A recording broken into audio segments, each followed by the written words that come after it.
The Family Life Kids Corner podcast is made possible by listeners like you. All right, Joel. Everything is all set for the Kids Corner. Great. What's it going to be about this week, Travis? I'm not sure. What do you mean? You're the one with the schedule. I kind of misplaced it. You what? Family Life is counting on us. You've got to find it. Well, if you'd help me. Fine. Just let me get the Kids Corner started, and I'll help you look. Hello, Amber. Did you have a good New Year? Hi, Miss Diane. It was good, I guess. Nobody here again? Nope. The community center is empty again. I was just going to be working in the office. Did you need anything? Just something to do. Oh, well, everything's been cleaned up for the holidays, so there's really no work for you to do right now. There are the craft supplies over there, you can shoot hoops, or you can wait for someone else to show up. Or there's also the radio. All right, thanks. I'll be in my office if you need me. Okay. Please tell me there's somebody in here. Hi, Olivia. I'm here. Oh, hey, Amber. Me and you again, huh? Yeah, I guess everyone else is hanging out with their families. Yeah, that makes sense. My family is all holidayed out, so I'm looking for something to do before my brain melts. Well, Miss Diane says there's not much going on here, so, there's the arts and craft corner. Is that it? Well, she said we could also listen to the radio. That sounds more fun. Have you seen this light flashing before? Let me see. Drama special. What does that mean? I don't know. Come to think of it, I think it was lit up last week, too. Huh. Well, I guess we'll find out. Some drama might be just what this morning needs. Go ahead and start it up.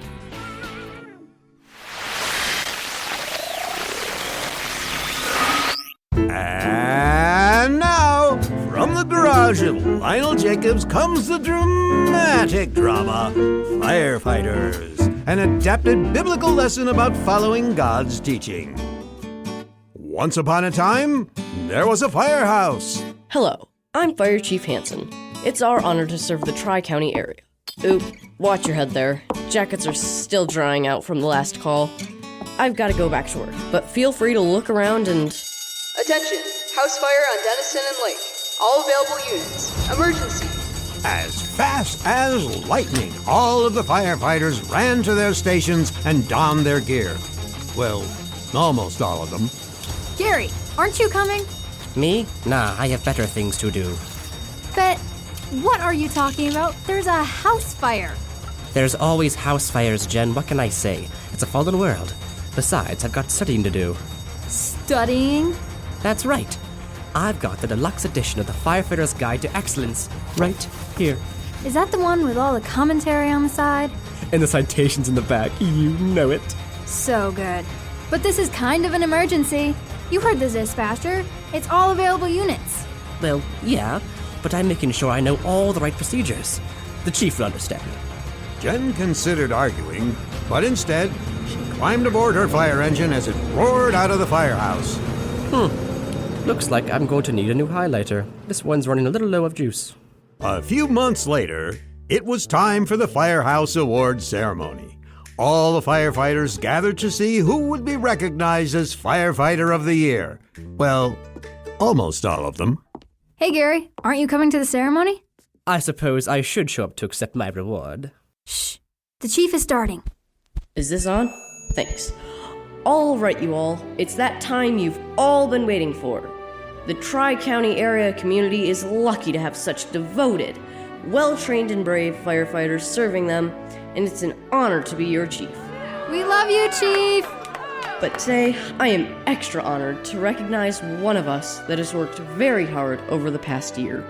Someone who's shown the dedication it takes to get the job done.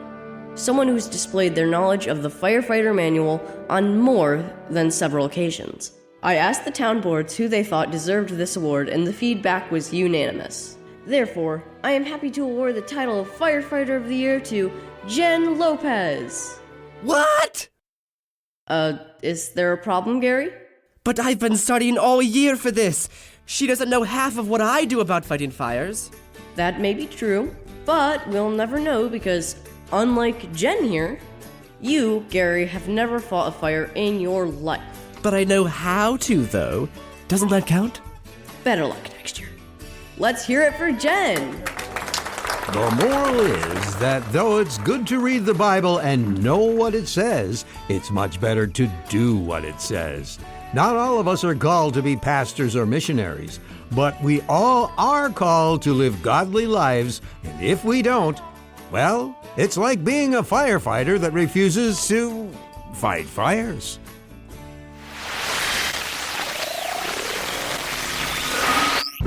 And now, from the garage of Lionel Jacobs comes the carbonated drama, The Soda Sellers, an adapted biblical parable about obedience. Once upon a time, there was a soda company. That's right, McFizz Soda. You may have heard of us in another story. This company was well renowned for their good business practices, workers' benefits, and of course, a delectable variety of flavors. That's our tagline, the best of the biz, gotta be McFizz. One day, the owner of the company, Mr. McFizz himself, called up one of his sales associates and made a request. Hi, Donna. It's me, McFizz Jr. Oh, hey, boss. I have those figures for last quarter on my desk. I was just about to send them up. Great. Say, my dad and I had a brainwave last night, and we want to reach a new market. Have you heard of a place called Tinkerton? Who hasn't? That place always has something going on. That it does. And we want to be part of it. I need you to head up a sales team of reps and see what we can do to expand into the market. There's a promotion attached to it if you do it for me. Company car, a raise, the works. It has to be done in a couple of weeks. You in? Oh, boss, I'm flattered and honored that you'd ask me to do this, but I'm scheduled to be on vacation. I'm so sorry. Oh, I hadn't seen that. I'm looking at the schedule, and there it is. Donna on vacation. I am so sorry. Enjoy your vacation. And so Mr. McFizz made the same offer to another one of his sales associates. So what do you think, Barbara? You in? Absolutely, boss. I've always wanted to see the crystal clear lake and their towerless foundation. Fantastic. Keep me informed on how it's going. You got it. And so Barbara started to get things together for this big assignment. But before she could make her first phone call... Hey, what's this? A personality test to see what kind of soda I'd be? Gotta click that. It's totally work-related. And so she took a quick break and filled out the form. Turns out I'm chocolate cherry. It says here that I am loyal, kind, and wise. What other quizzes do they have on here? Ooh, what's my spirit carbohydrate? Gotta check that one out. Meanwhile, Donna was having second thoughts. You know, the more I think about it, that opportunity sounds pretty great. I really like leading rep teams, and Tinkerton is a pretty fantastic place. And the McFizzes are really good to work for. You know what? I'm going to go for it.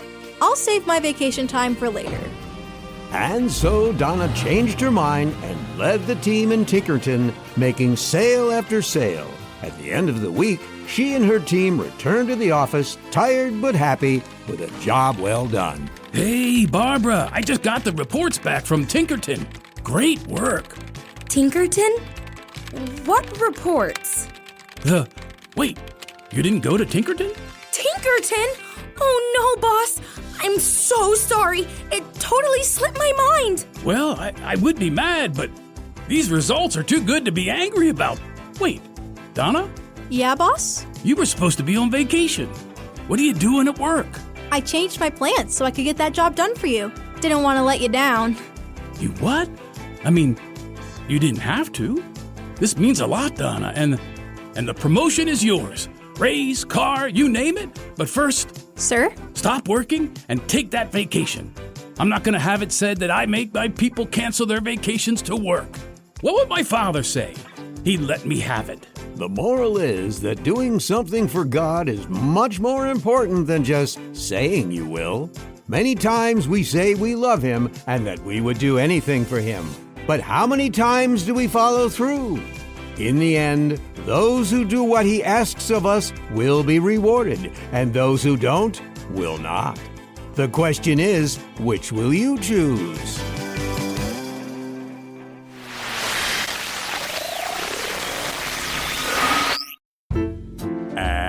And now, from the garage of Lionel Jacobs comes the encouraging drama, The Unfortunate Garden, an adapted biblical teaching about perseverance. Once upon a time, in a holler in the hills, there lived a mother and her 2 kids. We're not royalty, but we get by. They lived all alone in a little trailer by the brook, and besides the occasional thunderstorm, there was very little excitement to be had. We don't even have phones. Gerald, look what I found. Gravel. Whoa, that's amazing. Is there more, Becky? Buckets. Come on, we're rich! It was at this desperate time that Mama decided she needed to stimulate the minds of her family with a new project. Kids, I've decided that we're going to have a garden this year. You mean with carrots and beans and peas? And broccoli and kale? You're excited about growing kale? We were just celebrating the discovery of gravel. Touche. Yes, children, we can grow all of those delicious things, and kale too, but we won't have anything if we don't get to work. I'll grab the tools. Wait for me! And so the family labored late into the evening, and just as the sun was setting over the hillside, they looked upon the fruits of their labor. I don't see any fruit. He means that we've made a big change. All of the rows have planted seeds, each one with a little sign to mark what we're going to grow. It's amazing! That night, they went to bed with images of delicious vegetables and kale dancing in their heads. So green and tough. Yum, yum. After a few weeks, the family went out to check on their garden and found that all their plants had sprouted. Wow! But what are all of these other plants? Those are weeds, son, and they'll need to be pulled if we're going to have a good harvest. That sounds like hard work. And it was hard work. For days, the family weeded their garden, and because of this, the plants grew tall and strong and began to blossom. The vegetables are almost ready. It was right about then, a woodland critter of the night came along and found the garden. It too appreciated the plants, and the next morning the family found the evidence of their nocturnal visitor. Our beans, our carrots, even the broccoli. They've been nibbled and gnawed away. Some of these plants are just stems. All of that work for nothing. Well, there's some good news. Whatever it was didn't even touch the kale. Yay. Chin up, son. We've just got to put up a fence to protect our garden so the critters stay out. This had better work. After the fence was finished, there was no more visits from critters, and the garden grew back. But this wasn't the end of the garden's challenges. Over the next few weeks, there was a hailstorm, swarms of bugs, scorching heat, and a blight that swept through the region. But though the going was tough, the family kept working. And at long last, when harvest season finally arrived, the family sat down to the most delicious feast of vegetables they had ever had. I can't believe I'm saying this. Yes? Even the kale is good. The moral is that when you are living for God, it's not going to be easy. In times of hardship, it can be tempting to give up and let the troubles of the world win. But God urges us to keep going, because though we may be having a hard time now, the rewards will be rich indeed if we don't lose heart.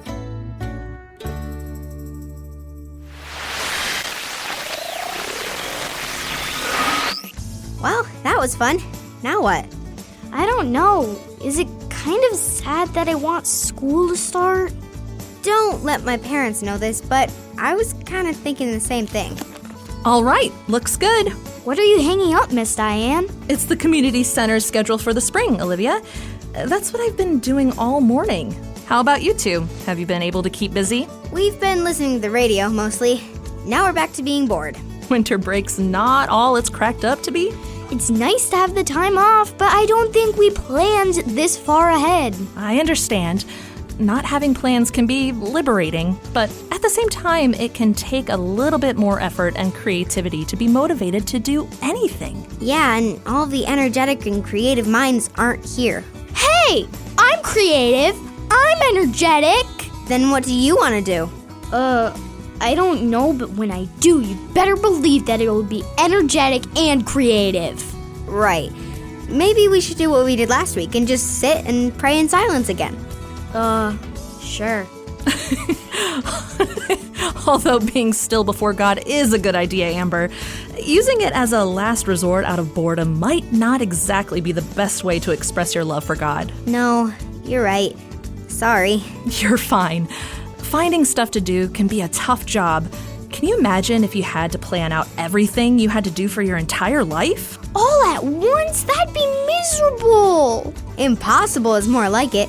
What would happen if you got sick? Or would you plan that in too? Or what if it rained or snowed and we had planned on going biking or something? That would be a pain. But did you know that God has plans for your whole life?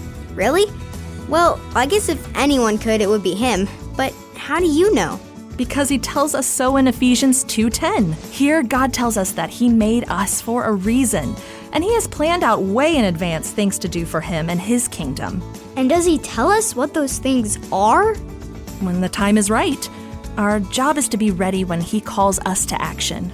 Okay, and how would we do that? There are lots of ways we can prepare to serve God. Reading our Bibles, praying, serving others, and even learning how to do new and fun things that you've never tried before. Really? How is learning new, fun things going to help us be ready? I don't know, but you'd be surprised what God can use when you're doing your very best. Kind of like it says in Colossians 3:17 and 23. Huh. So, what's something you'd want to learn how to do, Olivia? I don't know. My brother has an old skateboard that I always wanted to try. Maybe if we ask him, he'll teach us how to ride it. Or at least let us use it after we look it up online. Okay, that might be fun. Let's go. Be safe, girls. Well, Lord, guide their steps. And they left the radio on. Guess I can turn it off this time.